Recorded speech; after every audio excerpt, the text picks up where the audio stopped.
Dice Lalo Salvat, el periodista y músico inglés Bob Stanley, que quien conocen en su casa a la hora de comer, comenten sobre historia del pop moderno, que el éxito de ABBA es un fenómeno inusual en la historia del rock. Claro que es un fenómeno inusual en la historia del rock porque no es rock, es pop.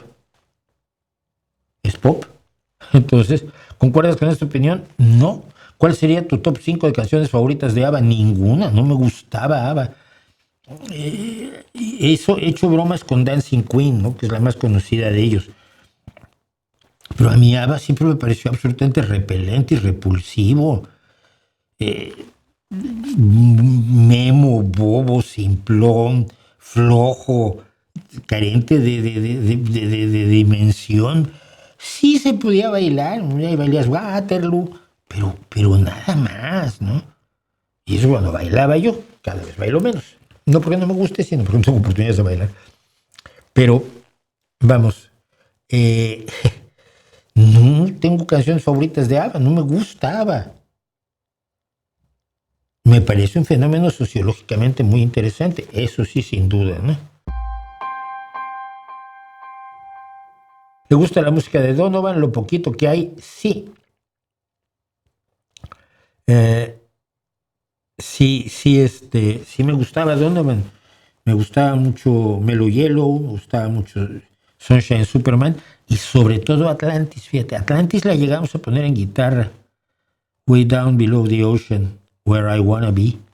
Imagínate cómo se nos quedó. Pero Donovan se retiró muy pronto de la música y se dedicó únicamente a ser productor. Por cierto, esto hay que decirlo. Bueno,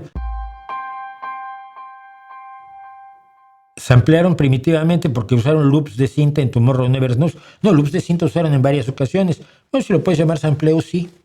Sampleo era el melotrón. ¿Sabes cómo funciona un melotrón? Dios, ya es tardísimo. El melotrón funciona de la siguiente manera. Eso es como un teclado de órgano.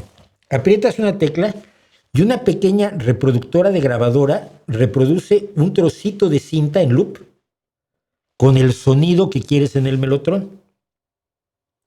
Ese trocito de cinta en loop en el melotrón, en cada tecla del melotrón, que está afinado obviamente a la nota que estás tocando, es un sampleo finalmente. Entonces el melotrón es como un sampleo de 88 teclas. No creo que tenga 88 teclas, pero de muchas teclas.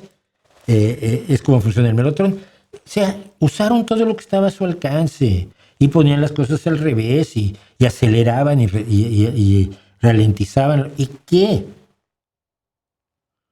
Lo que no estaba hecho para ser oído en vivo, está muy bien que esté hecho para estudio. Lo que está hecho para oírse en vivo, tiene que oírse bien en vivo, independientemente de lo que hagas en el estudio. Si la distancia entre el estudio y la música en vivo es demasiada, la gente se empieza a sentir timada cuando va a tu concierto. Y no te preocupes, los músicos eso lo saben.